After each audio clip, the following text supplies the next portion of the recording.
পরিষ্কার পরিচ্ছন্ন থাকতেই তো দাঁত ব্রাশ করেন, কিন্তু যে ব্রাশ দিয়ে আপনি প্রতিদিন দাঁত মাজেন তাতেই থাকতে পারে লাখ লাখ জীবাণু। হ্যাঁ, ঠিকই শুনছেন, বিজ্ঞানীরা বলছেন ব্যবহৃত টুথব্রাশই হয়ে উঠেছে জীবাণুর বাসস্থান, যেখানে বাস করে অসংখ্য ব্যাকটেরিয়া। কিন্তু কিভাবে? গবেষকরা বলছেন আমাদের প্রতিদিনের ব্যবহৃত টুথব্রাশে থাকতে পারে 10 লাখ থেকে 1,20,00,000 ব্যাকটেরিয়া।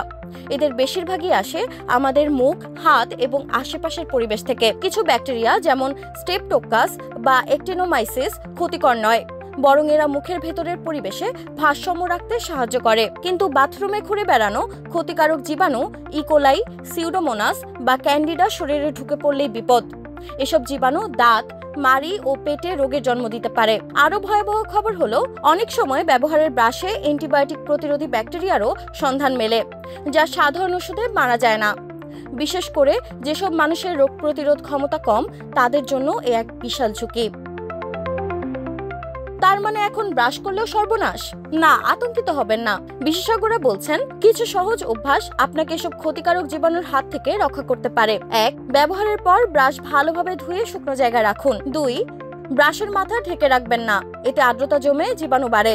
3 মাস পর পর নতুন ব্রাশ ব্যবহার করুন। 4.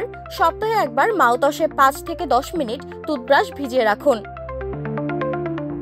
তাছাড়া বাজারে এসেছে নতুন ধরনের প্রোবায়োটিক টুথপেস্ট ও ব্রাশ, যা মুখের ভেতরের উপকারী ব্যাকটেরিয়া বাড়িয়ে ক্ষতিকারক জীবাণু কমায়। কিন্তু বিশেষজ্ঞরা বলছেন সবচেয়ে কার্যকর হলো টুথব্রাশ নিয়মিত পরিষ্কার রাখা এবং সময় মতো ব্রাশ পরিবর্তন করা, আর এতেই এসব জীবাণু থেকে আপনি থাকবেন নিরাপদ।